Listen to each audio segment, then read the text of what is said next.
Pour Veolia, la ville inclusive, c'est d'abord bien sûr une ville où l'ensemble des citoyens ont accès aux services essentiels de l'eau, de la propreté, de l'énergie.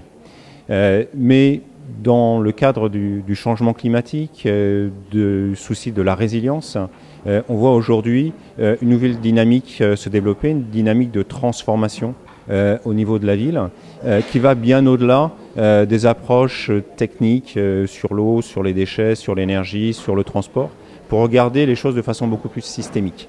Et c'est bien là qu'apparaît la dimension inclusive de la ville, avec plus de collaboration entre les différents acteurs, les acteurs publics, les acteurs privés, mais aussi la société civile. Par exemple, Veolia a développé des incubateurs d'entrepreneurs sociaux. Les premiers sont en place à Lyon, à Toulouse, à Mexico, dans la région parisienne.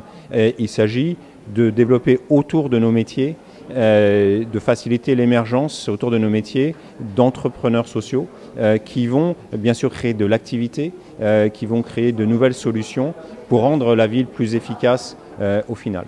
La dimension digitale aussi aide beaucoup en la matière parce qu'elle permet de connecter les gens de façon nouvelle, de connecter les entreprises, de connecter le monde public et le monde privé. Donc au final, la ville inclusive, c'est une ville beaucoup plus dynamique où l'ensemble des acteurs de la ville ont l'opportunité de participer et de construire un territoire qui sera plus attractif et où il fera meilleur vivre. Veolia est un des acteurs essentiels de la ville et il s'agit aujourd'hui de réinventer la ville. Par exemple, autour de la dynamique de l'économie circulaire qui va permettre de garder en fait de la richesse au niveau local, de créer de l'emploi au niveau local, de faire collaborer les différents acteurs de la ville, comme nous le faisons par exemple avec l'association Élise sur la collecte des cartons, et donc qui permettent aux différents acteurs de la ville de collaborer à une nouvelle dynamique pour plus de durabilité de la ville, pour moins d'impact environnemental, mais aussi encore une fois pour plus d'activité au niveau local. Ce que nous faisons avec Élise, c'est de mettre en place tout un système qui permet de collecter et de recycler de façon plus large les papiers et les cartons.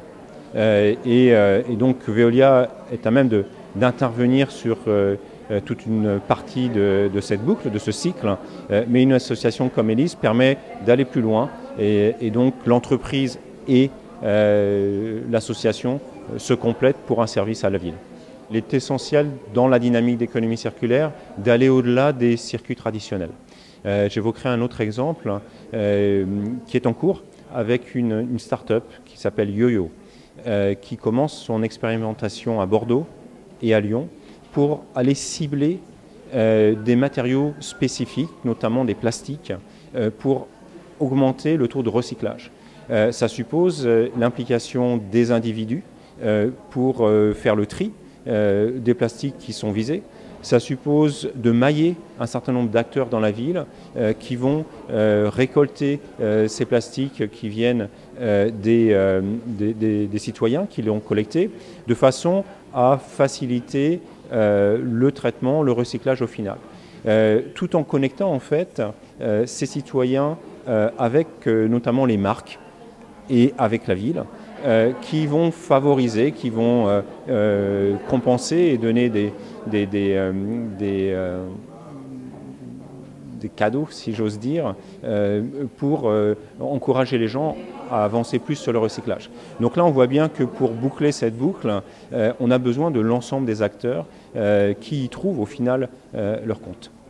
Veolia a l'ambition d'être le partenaire du développement économique et social de la ville.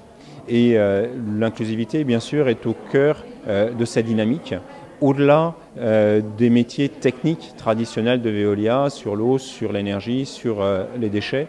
Il s'agit vraiment d'apporter des solutions qui vont permettre à la ville d'avoir au final plus de succès économique et social.